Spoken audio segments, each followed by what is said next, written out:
What is going on, guys? It is Wrestlelamia here, back with some more news. Join us now as we look at the wildest news stories and rumors you need to know, including WWE ruined Ricochet, the real reason why Grayson was the masked man at the Royal Rumble, is Liv Morgan injured, AJ Styles says never say never, AEW's ONLYFANS models on Dynamite, AEW fans make a huge statement with F-Ice chants, did Triple H fall out with a former WWE star, and much more. Be sure to subscribe and hit that notification bell for daily wrestling videos and follow us on Facebook for exclusive lists. Now let's see the intro and get straight into our first story.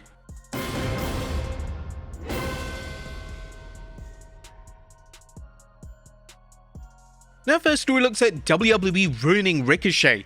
Now, top story today looks at comments from AEW star Ricochet, as a former WWE talent has gone on a social media rant when it comes to his time in the company. Ex-WWE wrestlers bad-mouthing the company isn't exactly anything new, but for Ricochet, his time in the company was evidently not a pleasant experience. Taking to X yesterday, the former WWE Intercontinental Champion made numerous posts criticizing his WWE presentation, and this all started when he appeared on the Mark Hoke Show and stated, "Despite all the positives, I met my wife there, made friends, made memories, had a crazy platform, all of that. But specifically for Ricochet's wrestling career, that's where it got blipped. The trajectory I was on versus the trajectory I had for those 5 years completely changed the public's image of Ricochet and who Ricochet was. I'm talking specifically about the wrestling side of it, not the fame, not the celebrity. I really do think those 5 years tarnished Ricochet's wrestling legacy." Responding to some of the fan comments to this interview, Ricochet would double down on the comments and even stated that WWE outright ruined his love for pro wrestling every single week. Fans would even try to catch out Ricochet and ask why he re-signed with the company if he was just so unhappy, and it turned out that he didn't. According to the man himself, he signed a 5-year deal in 2019, and after this deal was done, he decided to part ways with the promotion with immediate effect. Ricochet even followed this up by dropping some names that also made me feel like their wrestling legacy has been tarnished in WWE. Same thing happens to Balor, Shinsuke, Apollo, and many others. WWE kills legacies and love of the sport. It's what they do best. Do you think Ricochet's right with this statement? Has WWE killed some of these legacies? Next up, the real reason why Grayson was the masked man at the Royal Rumble.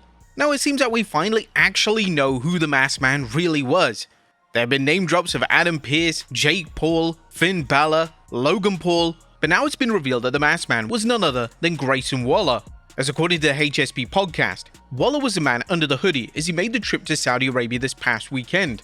HSP exclusive, Grayson Waller was a man in the black hoodie that attacked Bron Breakker at the Royal Rumble. Waller was pulled from WWE NXT live events over the weekend to make the trip to Saudi. Seth Rollins didn't make the trip.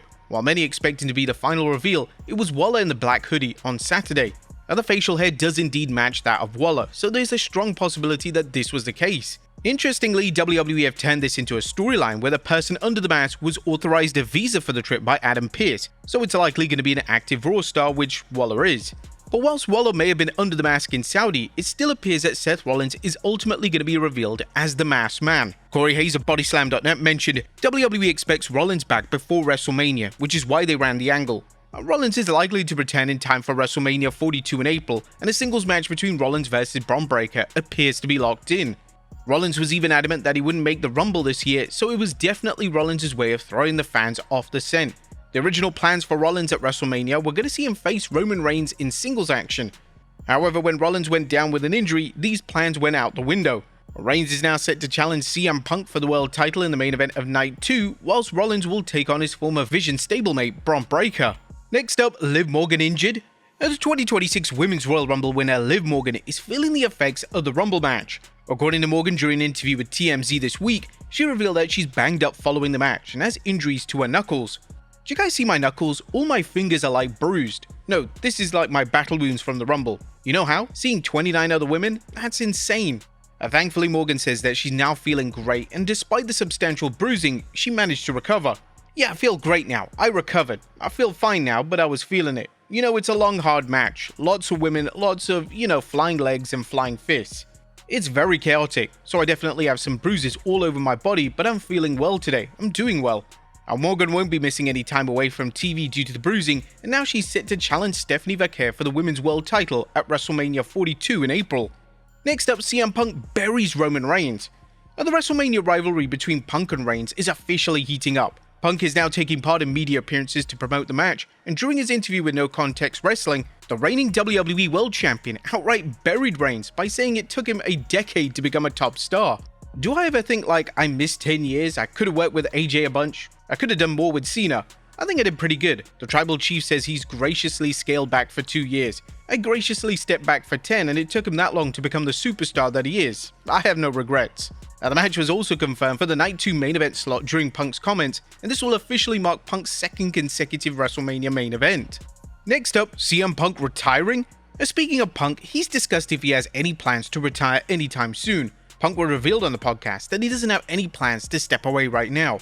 I really don't know, it's big in Japanese wrestling, the retirement tour. They've done that over for many years. It was just new to Western wrestling fans. Cena did it and I thought it was brilliant. Saying this is the last time you're going to come to see me, you get to see me wrestle or appear. With me, I really don't know. I almost don't like talking about it because I don't think it's going to be happening anytime soon. Punk would add that he would like to keep his eventual retirement date a secret, but he believes that right now, he's on the run of his life. The way our business is, I like to keep some things shrouded in secrecy and mystery. We'll have to wait and see. I'm trying to keep myself in one piece because I think I'm on the run of my life and doing the best work I've ever done. Why would I want to step away now? Retirements are the talk of the wrestling world right now, as Cena and AJ Styles are both retired in the space of 6 weeks, and names such as Brock Lesnar and Chris Jericho are rumored to be retiring at some point this year. Next up, SmackDown set for a huge debut. Royce Keys made his official WWE debut at the Royal Rumble this past weekend, and now we finally know what brand Keys is going to be assigned to on the main roster. According to Body Slam via Patreon, Keys will be assigned to the SmackDown brand moving forward. Royce Keys made his official debut in WWE at the Royal Rumble in Riyadh over the weekend. People have been speculating online where Keys is going to end up. Would Keys be part of Raw, NXT, or SmackDown? Sources indicate to Body Slam that Keys was backstage at Raw on Monday, and word was that he will be part of the SmackDown roster moving forward.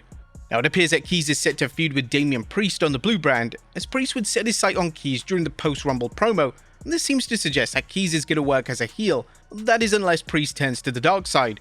SmackDown is without a doubt the correct call from WWE. It's now a 3-hour product and the show needs talent, especially in the mid-card, as a matter of urgency. Next up, WWE bringing back house shows. And when the TKO era of WWE, house shows aka live events have been virtually abolished. However, Cody Rhodes has now pitched directly to WWE for them to return. According to Rhodes on his podcast this week, he has pitched the idea of WWE bringing back one house show loop per month.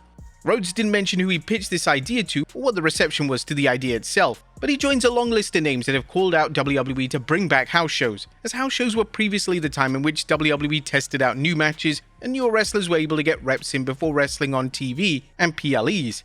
Next up, is this why AJ Styles didn't leave his gloves? AJ Styles officially retired from WWE at the Royal Rumble. There have now been rumors that he could potentially have a run in AEW or TNA. AJ purposely kept his gloves on following his loss to Gunther, which would usually suggest that the wrestler has more matches left in him. Now, the former WWE champion appeared on Stephanie McMahon's podcast this week, and he stated that he's not ruling out wrestling again, but he won't be wrestling anytime soon. I know, never say never, that's the saying. I think everyone should be allowed at least once to come out of retirement for a match. I'm not saying I'll do it anytime soon. I mean, what if my son wrestles someday? The opportunity to tag with him just once? So there will be a time when the gloves never go back on. That time might be now, but we'll see. Now, this certainly seems to suggest that a run in another promotion is off the table currently, but that doesn't mean that AJ won't show up in a promotion such as AEW in a year or two. Next up, AEW used OnlyFans models for Andrade's Baddies.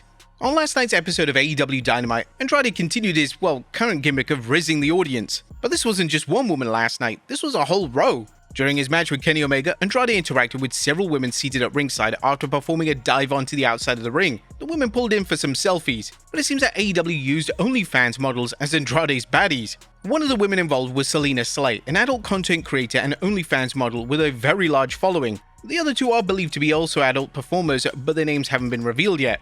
Kudos to AEW for getting some great talent in finally. Next up, AEW fans make a huge statement with F-Ice chants.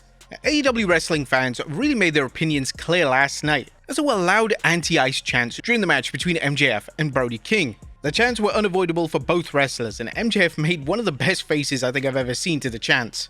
While some fans praised the crowd for speaking out, others felt that political chants distract from the entertainment in the ring. Brody King has been a major anti-Ice advocate, even wearing an Abolish Ice shirt before a match in Mexico City.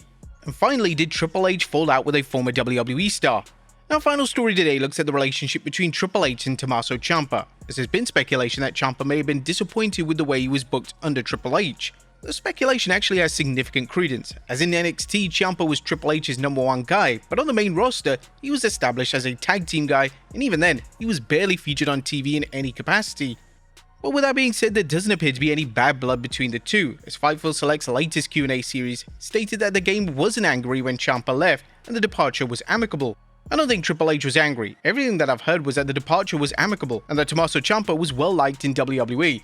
They kept him factored into a story with Ilya Dragunov until very late in his deal that still made him look good. I'm sure Triple H doesn't want to lose anyone, but it's the nature of the business. Ciampa recently signed with AEW, and in the space of a matter of weeks, he's already won singles gold in Tony Khan's promotion. But there you have it, folks, the wildest news stories and rumors you need to know. Be sure to leave your comments down below. I'll see you next time with some more wrestling content.